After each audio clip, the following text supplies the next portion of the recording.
Ni mwalimu wao. Sadia for just like the hydrological surface. That's okay.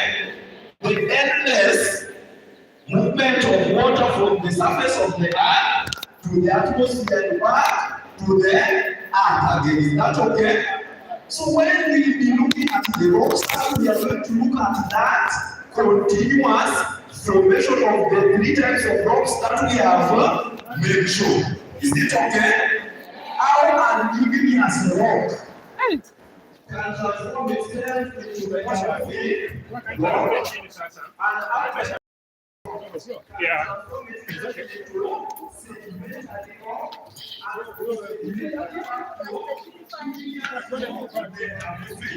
of course.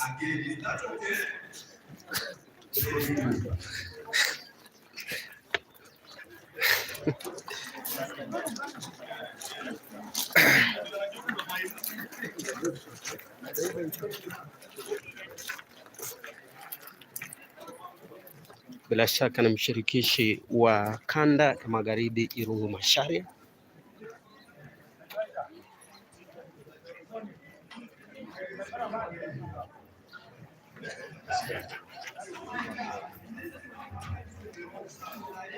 Mshirikishi wa kanda magharibi Irungu Macharia bila shaka ndiye anaweza zuru katika shule hii ya MUKUMU baada tu ya anga kuweza kutathmini hali ya marekebisho ambayo tunaita renovation ambayo ilikuwa inaendelea na shuleni humu, ile ambayo ilitokea katika shule hii hapa eneo bunge.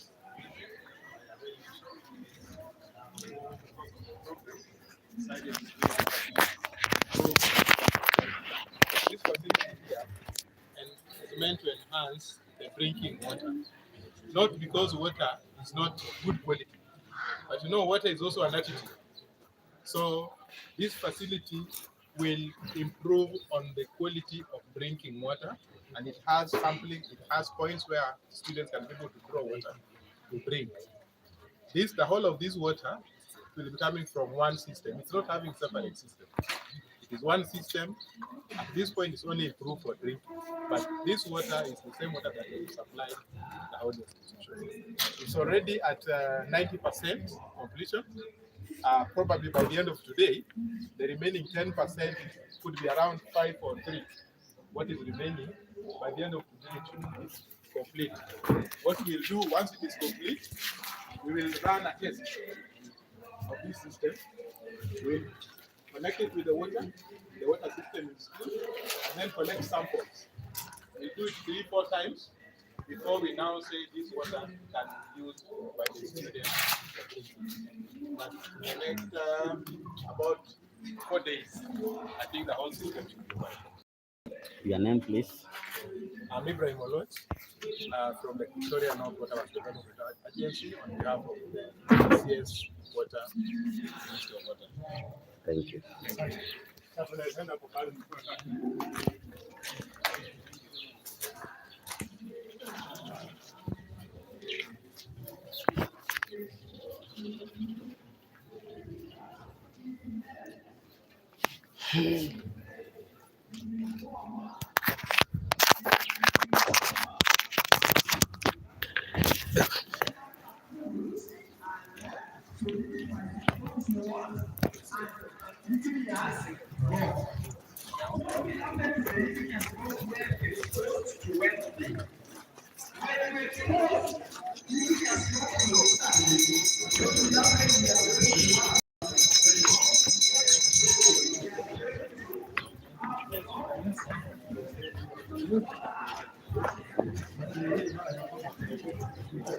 I'm fine, sir. Yeah.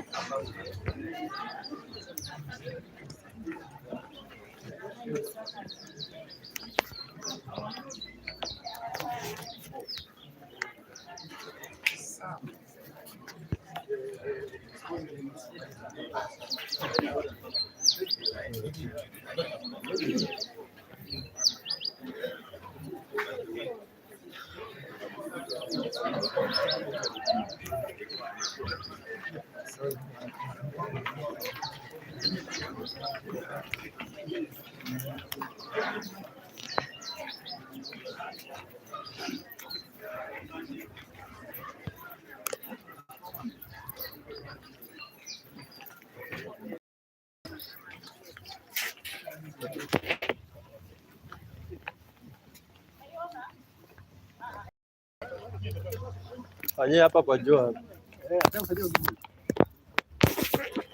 Tufanyie hapa kwa jua. How are you? Very smart.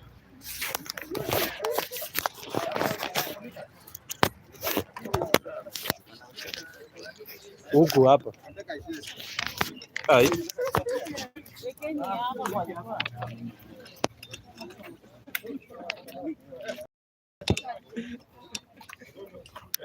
Aigo. Uko aje mwana? Live.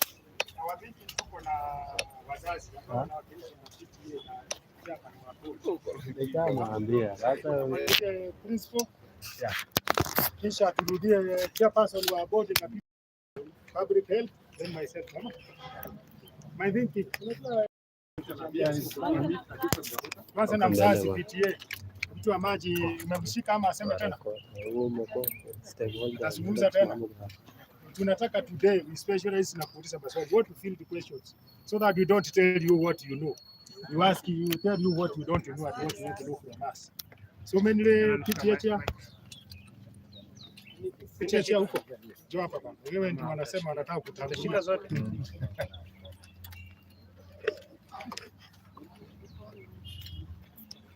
Hata.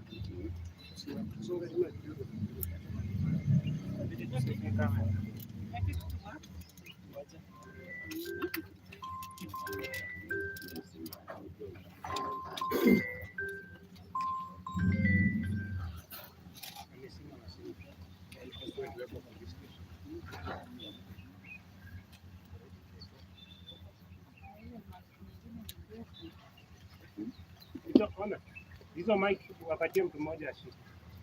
Hizo fupi hizo zitapick sauti mbali sana.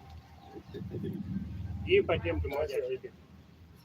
Yeah, hiyo mrefu. Now I think can go. Is it okay? Yeah, just start with your name. Thank you very much. My name is Amika Uchena Bura, PTA Chairman, MUKUMU Girls. At this chance, I want to thank all of you, and I want to take this opportunity today to thank the national government through the Regional Director of Education and the Regional Commissioner for having worked hard for us to come back to school. As parents, we are committed, and everything has been done through the multi-agency team. And now our girls, I want to assure you that our girls are safe in school. To the parents, we are also very happy that they brought back the children, and it is at 95% back to school. The school is safe, and all that now we are having was inaugurated just last week at one, and now the school is running. Maybe the issue to some of the parents, there are some of the parents who have been taking their kids away from here because of the rumors which are still going on even at the moment, that the school is not okay. Some of the some of the students are sick, they are being taken to hospital every time. What could be a message to them? Thank you. First and foremost, I want the media to help us on that. I know what happened sometimes back was a little bit scaring, but now the school is safe, and I want to urge the other parents just to bring back their children back to school, and the school is much safe. Yes. Thank you.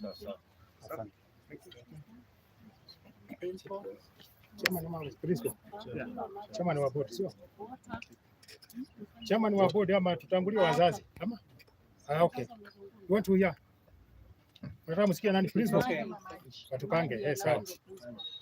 Maji principal. Angalia tu hapa katikati. Alego. Yes. I'm Ibrahim Olwet from Lake Victoria Northwest Development Agency. We are here on behalf of the Cabinet Secretary for Water. And for MUKUMU case, I want to thank the government of Kenya for having supported us to restore water system in this school. It's actually not about the water adequacy or quality. The situation that was there earlier was the water which was contaminated from the spring. And what we did was disconnect the spring water and connect water to regulated water by the Kakwasco. As you are aware, the national government, through the Constitution Water Act, mandates the county government as a service provider. So the service provider here is Kakamega County Water Service Company, and they are the ones who are providing water here as we speak now. The school had one borehole, and they also had a shallow well. Both of them were disconnected together with the spring. However, the government has done a new borehole in this school, which is across the road. The borehole, but as everything, the drilling and equipping is complete, the borehole has been connected to the school. But as we speak now, we are trying to work on the storage capacity. The storage is the issue that we are trying to address, as currently the capacity of storage in the school is still not adequate enough. And once we are done with the borehole, we'll be able to address. The Minister of Water has also given direction. We are designing a new steel elevated tank in this school, which will be of a bigger capacity. That is work in progress. 2, there is also a water treatment facility which has been donated. The water treatment facility is just a water purifier to allow the student to access water at a point of drinking. But it does not mean that water quality in the school is not good. The water quality is adequate and good enough for the students at any point. The existing systems which were there, the boreholes and the shallow well, we have since flushed them. And the flushing is meant to clear any contamination. And we have done first 2 tests in the shallow well, which is just next to the gate, and the borehole, which is the other side. The quality is okay. We are still running through other tests. But the existing borehole that was there, the capacity is small. That is why we did the extra borehole. Now, I think within this week, the water purifier should be able to be operational. But in terms of the quality of water in this school, it is good enough. There is surveillance, and we as a national government, we are going to have an arrangement between the school, the Waterworks Development Agency, and the county government, so that we have supervision. And this one, I think, goes to all schools in this country, that the water and sanitation services in institutions must be regulated. It is not that there is no regulation. The Water Act is very clear, but I think there have been a bit of omission in the provision of water and sanitation. And this being a lesson that we have learned from MUKUMU, now starting from Western region, we are going to create awareness in all schools to make sure that they abide by the water service provision which is provided by the Water Act 2016. We are not going to allow any institution to supply the public institutions with water which is not regulated. And this is being done in some institutions, and I think that the government must bring this one to a stop. There are enough institutions to provide clean water. Otherwise, karibuni MUKUMU, and we are happy to be back. Thank you so much. Thank you. Your title, you didn't tell us your title. Oh, I'm the acting manager, planning and strategy in the Victoria North Waterworks Development Agency. Thank you. Now, it's a question for you. Yes, Please do. Yes. The public concern has been that after you took austerity measures to clean up, clear what was here in the past, it appears that new cases that are emerging. Could it be possible that your diagnostic of the problem was wrong? Because in the past 1 week, we have heard that a total of 80 new cases have come up. Are they from the same issue of water which you addressed, or there are other issues that are emerging out of it? I think as that will be handled appropriately, but I want to make it clear information. When this school opened, we agreed as multi-agency that there'll be a process of screening. And the screening was meant to identify any student who might be coming back and is still not feeling well. So that process was done, and some of these students who identified to be having some challenges were taken. Who are concerned, you've seen for yourselves, it has been addressed. What I want to say is that currently the school is running very well. You've seen students in class, and you have seen all the corrections that we were asked to do. They have been done. The only request I would wish maybe to make to the Ministry of Water is that currently the water we have is not enough to serve our students. So I would wish that they fast track so that the borehole that was done can be put in use almost immediately, so that our students have enough water to do whatever they are supposed to do with the water. Thank you. Labda kufikia wakati huu kuna wanafunzi ambao hawajarejea shuleni na kuna ambayo ilikuwa kule uliopita ukilinganisha na wakati huu. Je, ni wanafunzi wangapi ambao wamerejea shuleni? Okay, currently we have an enrollment of 1,860 students out of 2018. A few have transferred, and others we are yet to get information why they have not reported. So I think majority of the students are back to school. The issue to do with water, do you think there's possibility for these students to get water from out, like what has been happening before? From maybe they are getting some water from the other side. Is there any possibility? No, the spring was ceased and we do not get any water from there. We are only expecting that the borehole begins to work so that we get that safe water. As you've heard from the person from water who has said that the tests have been done and very soon that water. Of alarm and previous some few days ago, and you came out clearly. Of alarm and previous some few days ago, and you came out clearly to clarify the situation that was around the school. Yes. When the students were opening, it was supposed to be some students, most all of the students, to come with their medication. Supposed to be some students, most all of the students, to come with their medication papers, maybe for checkup. Did they do so?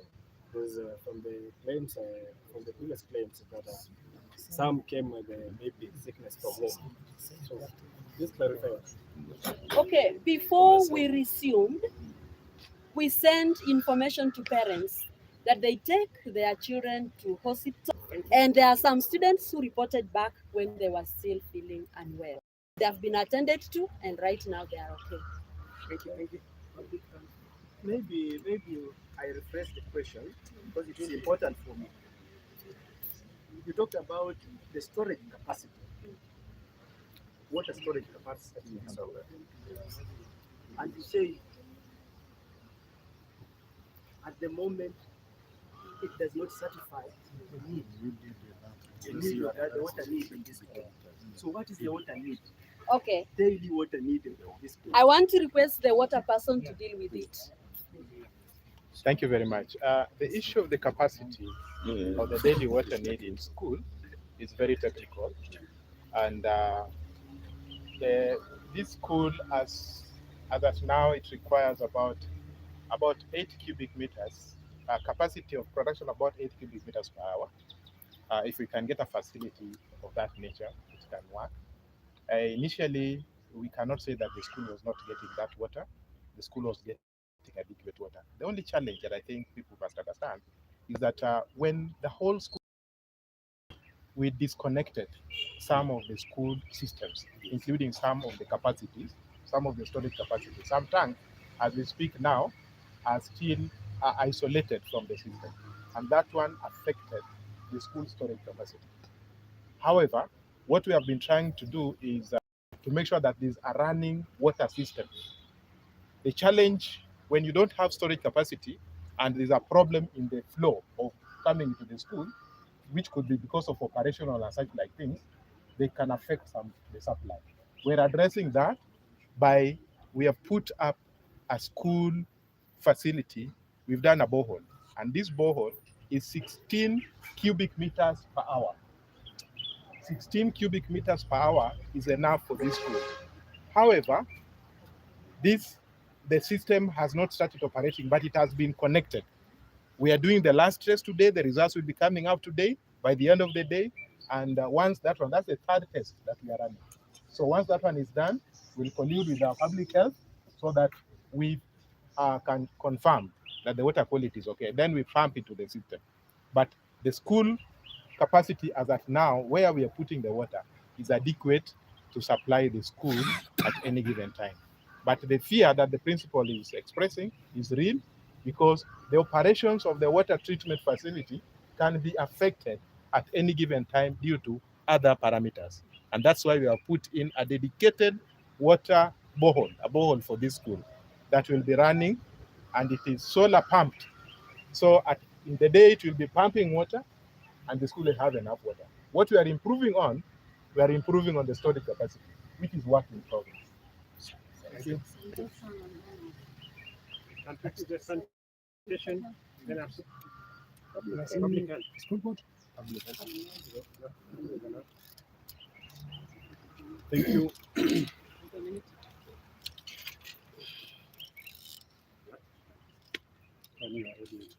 you can go. Okay. I'm William Olatan, County Director for Public Health, Kakamega County. And I'll start from the beginning. Sometimes in February, towards the end, there was an influx of students to our County General Hospital, where we received 124 students in 1 day. This one triggered our action. We came to this school, and in a normal situation, when there is an outbreak, we tend to look at everything and every area that you imagine that problem will come. Our children were complaining of fever, diarrhea, there was vomiting, and there was also stomach ache. When we came to school and looked around, we came to realize that there was contamination of water. We took samples to Cambridge, which were analyzed, and we found that there was an organism called Escherichia coli. And Escherichia coli normally is used as an indicator of fecal contamination. So we recommended an array of measures to be taken. We also looked at food, and after taking samples to National Public Health Laboratory, we realized that there was a chemical in that food which was in excess of what is expected. In every chemical that we use for preservation of food, there is threshold which is normally expected, the lower end. But we realized it was a lot. But the main issue